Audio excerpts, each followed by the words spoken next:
ಇರ್ತಕ್ಕಂಥ HMTಯ ಕಾರ್ಖಾನೆಯ ಒಂದು ಚಿತ್ರಮಂದಿರ ಇತ್ತು. ಕೆಲವು ಭಾರತೀಯ ಜನತಾ ಪಾರ್ಟಿ RSS ನಾಯಕರು ಅಲ್ಲಿ ರಾಹುಲ್ ಗಾಂಧಿ ಅವರಿಗೆ ಏಕವಚನ, ಅವರಿಗೆ ದೇಶದ್ರೋಹಿಗಳು, ಇಂದಿರಾ ಗಾಂಧಿ, ಸೋನಿಯಾ ಗಾಂಧಿ, ಡಾಕ್ಟರ್ ಮನಮೋಹನ್ ಸಿಂಗ್ ಇವ್ರ ಬಗ್ಗೆ ಎಲ್ಲ ಮಾತಾಡಿರ್ತಕ್ಕಂಥ ಅಣಿಮುತ್ತುಗಳು ನೋಡಿದಾಗ ಇವ್ರಿಗೆ ಬುದ್ಧಿ ತುಕಡೆ ಗ್ಯಾಂಗ್ ಅವರು ಅಂತ ಹೇಳಿ, ತುಕಡೆ ಗ್ಯಾಂಗ್ ಅವರು ಆಗಿದ್ದರೆ ತಡೀಪಾರ್ ಅಮಿತ್ ಶಾ ಅವರು ಆ ವಿದ್ಯಾರ್ಥಿಗಳ ಬಗ್ಗೆ ಏನೋ ಅನ್ಯಾಯ ಆಗಿದೆ ಅಂತ ಯಾಕೆ ಹೇಳಕ್ಕೆ ಹೋಗಬೇಕು? ನಡ್ಡಾ ಅವರು ಈ ತುಕಡೆ ಗ್ಯಾಂಗ್ ಅವ್ರನ್ನ ಯಾಕೆ ಮಾತಾಡಬೇಕಾಗಿತ್ತು? ಅದ್ರ ಜೊತೆಗೆ ಏನೋ ಭಾಳ ವಿಚಾರಗಳು, ದಿಲ್ಲಿಯ ವಿಚಾರದಲ್ಲಿ ಭಾಳ ಗೊತ್ತಿರೋ ರೀತಿ ಮಾತಾಡ್ತಾ ಇದ್ದಾರೆ. ಪ್ರಧಾನಮಂತ್ರಿಯ ಮನೆ ಸುತ್ತಮುತ್ತ ಅದು ಭಾಳ ಸೆನ್ಸಿಟಿವ್ ಸೆಕ್ಯೂರಿಟಿ ಏಜೆನ್ಸಿ ಅಂತ ಹೇಳಿ ಅದು ಹೇಳಲಿಕ್ಕೆ ಇಚ್ಛೆ ಬೀಳೋದಿಲ್ಲ. ಸಾಯಂಕಾಲದ ಹೊತ್ತು ಅದು CCTV ಆಫ್ ಮಾಡಿ ಆ ಮನೆಗೆ ಯಾರು ಹೋಗ್ತಾರೆ ಯಾರು ಬರ್ತಾರೆ ಅನ್ನೋ ವಿಚಾರ ನಾನು ಮಾತಾಡೋದಿಲ್ಲ. ನಾನು ಸಹ ಅಷ್ಟೊಂದು ಸೆನ್ಸಿಟಿವ್, ಪ್ರಧಾನಮಂತ್ರಿಗಳ ಮನೆ ಸೆನ್ಸಿಟಿವ್ ಅಂದಿದ್ರೆ ಸುಮಾರು 1975ನೇ ಇಸ್ವಿನಲ್ಲಿ ಭಾರತೀಯ ಜನತಾ ಪಾರ್ಟಿಯ ಅಗ್ರ ನಾಯಕ ಅಟಲ್ ಬಿಹಾರಿ ವಾಜಪೇಯಿ ಅವರು ಇಂದಿರಾ ಗಾಂಧಿ ಅವರ ಮನೆ ಗೆರಾವ್ ಮಾಡಿ ಅವರು ಹೊರಗಡೆ ಬರ್ದಾಗ ಮಾಡಬೇಕು ಅಂತ ಹೇಳಿದಾಗಲೂ ಇಂದಿರಾ ಗಾಂಧಿ ಅವರೇನು ಮಾತಾಡಲಿಲ್ಲ. ತದನಂತರ ತುರ್ತು ಪರಿಸ್ಥಿತಿ ಯಾರು ಸಹ ಅಂತ ಕೆಲಸ ಮಾಡಲಿಕ್ಕೆ ಹೋಗಿಲ್ಲ. ಮಾನ್ಯ ವಿರೋಧ ಪಕ್ಷದ ನಾಯಕರಾದ ಅಶೋಕ್ ರವರು ಹೇಳೋ ಸಂದರ್ಭದಲ್ಲಿ ಕಾಂಗ್ರೆಸ್ ಪಕ್ಷದಲ್ಲಿ ಉದಾಹರಣೆಗಳು ನಾನು ಕೊಡಕ್ಕೆ ಇಚ್ಛೆ ಬೀಳ್ತೇನೆ. RSS ಅವರು ಭಾರತೀಯ ಜನತಾ ಪಾರ್ಟಿ ಅವರ ಕಚೇರಿಗಳಲ್ಲಿ ಏನೇನಿತ್ತು ಅಂತ ಹೇಳಿ, ಕಣ್ಣೂರು BJP ಕಚೇರಿಯಲ್ಲಿ ಬಾಂಬು ಮತ್ತು ಸುಮಾರು 100 ಮಾರಕಾಸ್ತ್ರಗಳು. ದಿನಾಂಕ 11-13 ಚಕ್ರಕಲ್, ಕಣ್ಣೂರು ಜಿಲ್ಲೆ.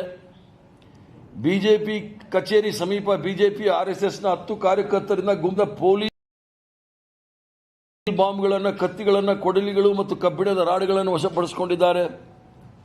ಸ್ಥಳ ಕಣ್ಣೂರು ನಗರದ BJP ಜಿಲ್ಲಾ ಸಮಿತಿ ಕಚೇರಿಯ ಪಕ್ಕದ ಜಾಗ. ಡೆಡುಮ್ಗಾಡ್ RSS ಕಚೇರಿ, ತಿರುವನಂತಪುರಂ ಕಚೇರಿಯ ಒಳಗಿನಿಂದ ಆಯುಧ ಮತ್ತು ಬಾಂಬ್ ತಯಾರಿಕೆ ಬಳಸಬಹುದಾದ ರಾಸಾಯನಿಕ ಪತ್ತೆ. ಪೊಲೀಸರೇ ದಾಳಿ ಮಾಡಿ RSS ಕಾರ್ಯಕರ್ತನ ವಶಪಡಿಸಿರ್ತಕ್ಕಂಥದ್ದು. ಈ ತರ ನೂರಾರು ಪ್ರಕರಣಗಳು ಇರ್ತಕ್ಕಂಥ ನಾವು ನೋಡಬಹುದು. ಕಾಂಗ್ರೆಸ್ ಪಕ್ಷದವರಲ್ಲಿ, ಕಾಂಗ್ರೆಸ್ ಪಕ್ಷದ ಕಚೇರಿಗೆ ಬಂದರೆ ನಿಮಗೆ ಸಿಕ್ಕೋದಿಲ್ಲಿ ತ್ರಿವರ್ಣ ಧ್ವಜ, ಗಾಂಧಿ ಟೋಪಿ ಇವು ಮಾತ್ರ ಸಿಗುತ್ತೆ. ಇನ್ನು ಇಲ್ಲಿ ಲಾಠಿ ಆಗಲಿ, ತಲವಾರ್ ಆಗಲಿ, ಚಾಕು ಆಗಲಿ ಯಾವುದು ಸಿಕ್ಕೋದಿಲ್ಲ.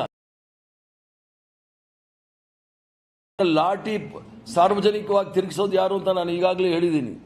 ತಲವಾರ್ಗಳನ್ನ ತಿರುಗಿಸೋದು ಯಾರು ಅಂತ ನಾನು ಈಗಾಗಲೇ ಹೇಳಿದ್ದೀನಿ. ತ್ರಿಶೂಲ ತೆಗೆದುಕೊಂಡು ಓಡಾಡೋ ಅಂತ ಹೇಳಿದವರು ಯಾರು ಅನ್ನೋದನ್ನು ಸಹ ನಾನು ಹೇಳಿದ್ದೀನಿ.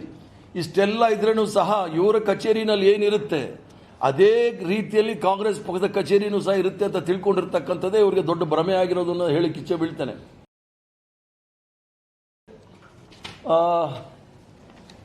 ಒಬ್ಬ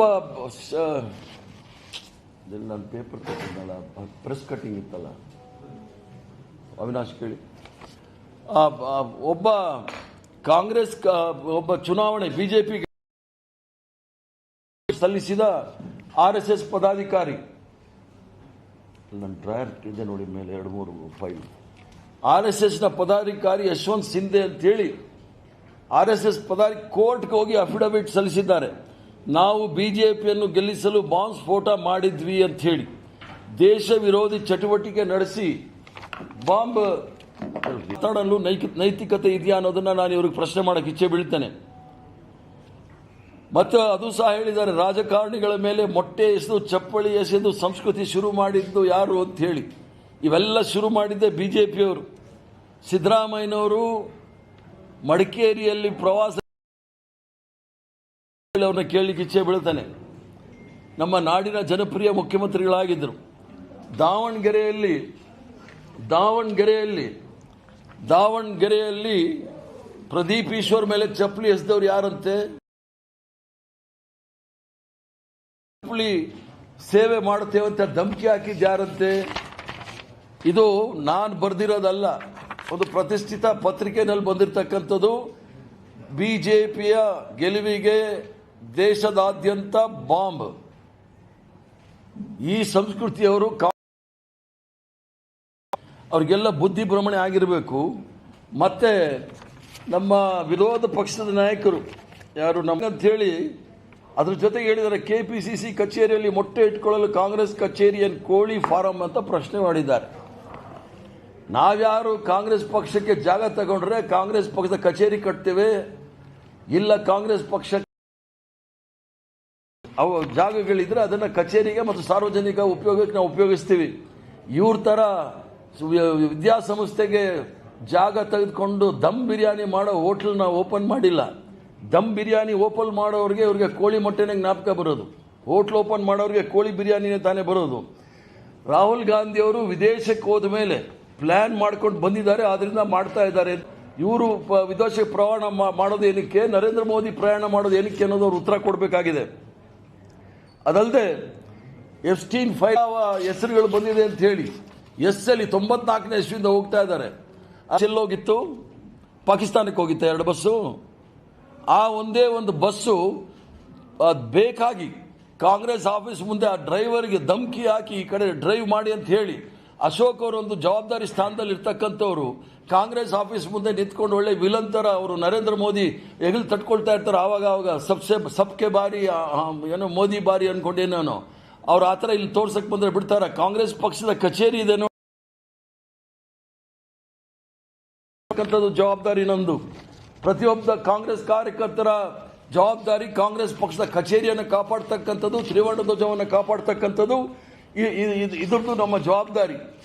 ಆದರೆ ಇಷ್ಟೆಲ್ಲ ಆಗ್ಲಿಕ್ಕೆ ಕಾರಣ ಇವರು ವಿಷಯಾಂತರ ಮಾಡಲಿಕ್ಕೆ ಪ್ರಯತ್ನ ಮಾಡ್ತಕ್ಕಂಥದ್ದು. ರಾಹುಲ್ ಗಾಂಧಿ ಅವರು ಹೋಗಿ ನರೇಂದ್ರ ಮೋದಿ ಅವರ ಮನೆ ಮುಂದೆ ಧರಣ ಮಾಡಬೇಕಂದ್ರೆ ಕಾರಣ ಏನು? ಅಲ್ಲಿರ್ತಕ್ಕಂಥ ಹೆಣ್ಮಕ್ಕಳ ಬಟ್ಟೆ ಬಿಚ್ಚಿ ಲಾಠಿ ಪ್ರಹಾರ ಮಾಡಿದ್ಯಾರು? ಅದ್ರ ಜೊತೆಗೆ ಇಡೀ ಭವಿಷ್ಯವನ್ನೇ ಹಾಳು ಮಾಡಿದವ್ರು ಯಾರು? ಈ ಮಕ್ಕಳ ಭವಿಷ್ಯವನ್ನು ಹಾಳು ಮಾಡಿರ್ತಕ್ಕಂಥವ್ರು. ಇವರಿಂದ ನಾವೇನು ಕಲಿಬೇಕಾಗುತ್ತೆ ಹೇಳಿ. ಅದ್ರ ಜೊತೆಗೆ ರಾಹುಲ್ ಗಾಂಧಿ ಅವ್ರ ಬಗ್ಗೆ ಏನೋ ಹೇಳಿದ್ದಾರೆ, ನಾಲಾಯಕ್ ಅಂತ ಹೇಳ್ಬಿಟ್ಟು 20 ಪ್ರಾಣ ಕಳ್ಕೊಂಡಿದ್ದಾರೆ, ಆತ್ಮಹತ್ಯೆ ಮಾಡ್ಕೊಂಡಿದ್ದಾರೆ. ಅವ್ರ ಕಾರಣ ಆಗಿರ್ತಕ್ಕಂಥ ನರೇಂದ್ರ ಮೋದಿ ನಾಲಾಯಕ ವಿನ ರಾಹುಲ್ ಗಾಂಧಿ ಅವರಲ್ಲ. ಥಡಿಪಾರ್ ನಾಲಾಯಕ ವಿನ ರಾಹುಲ್ ಗಾಂಧಿ ಅಲ್ಲ.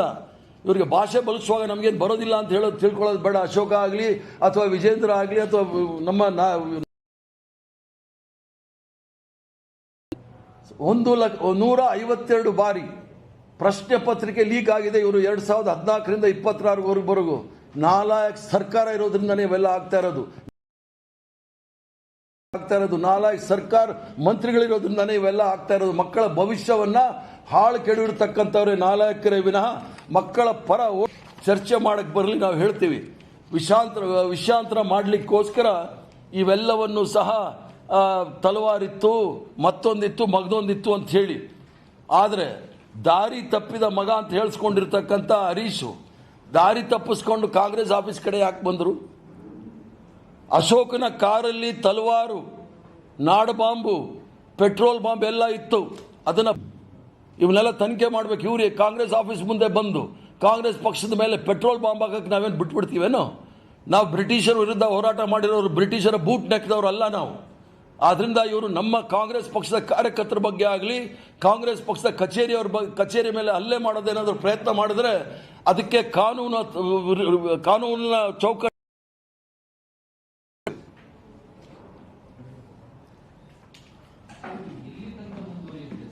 ಪಾರ್ಟಿ ಇರಬಹುದು ಅಥವಾ ಇವ್ರ ತರ ಭ್ರಷ್ಟ ಜನತಾ ಪಾರ್ಟಿ ಇರಬಹುದು. ಯಾರಾದರೂ ಜನಪರ ಹೋರಾಟ ಮಾಡಿದ್ರೆ ಅವರ ಪರ ನಿಲ್ತಕ್ಕಂಥ ಜವಾಬ್ದಾರಿ ಕಾಂಗ್ರೆಸ್ ಪಕ್ಷದ್ದು. ರೈತರು 1 ವರ್ಷಗಳ ಕಾಲ ದೆಹಲಿಯ ಅದು ಸಿಂಗು ಬಾರ್ಡರ್ ಅಲ್ಲಿ ಕೂತಾಗ 700 ಜನ ಪ್ರಾಣ ಕಳ್ಕೊಂಡ್ರು. ಇವತ್ತು ಸಹ ಅವ್ರ ಬಗ್ಗೆ ಒಂದು ಸಹಾನುಭೂತಿ ತೋರಿಸಿಲ್ಲ ಪ್ರಧಾನಮಂತ್ರಿಗಳು. ಆದ್ರಿಂದ ಜನಗಳಿಗೆ ತೊಂದರೆ ಆದಾಗ ವಿರೋಧ ಪಕ್ಷದ ಜವಾಬ್ದಾರಿ ಅದು ಜನರ ಪರ ನಿಲ್ತಕ್ಕಂಥದ್ದು. ಆ ಕೆಲಸವನ್ನು ಇರುತ್ತೆ ಅಂದ್ರೆ ಆ ಒಂದು ಧರ್ಮೇಂದ್ರ ಪ್ರಧಾನ ರಾಜೀನಾಮೆ ಕೊಡಬೇಕು. ಮಕ್ಕಳ ಪ್ರಾಣ ಕಳ್ಕೊಂಡಿರ್ತಕ್ಕಂಥವ್ರಿಗೆ ಕಾಂಪನ್ಸೇಷನ್ ಕೊಡಬೇಕು, ಕೊಡಬೇಕು. 1 ಕೋಟಿ ಅಂತ ಈಗಾಗಲೇ ಹೇಳಿದ್ದಾರೆ. ಮತ್ತೆ ಯಾವ್ಯಾವ ಪೇರೆಂಟ್ಸ್ಗೆ ತೊಂದರೆ ಆಗಿದೆ, ಅವ್ರಿಗೆಲ್ಲರೂ ಸಹ ಸಹಾಯ ಮಾಡ್ತಕ್ಕಂಥ ಕೆಲಸ ಮಾಡಬೇಕು.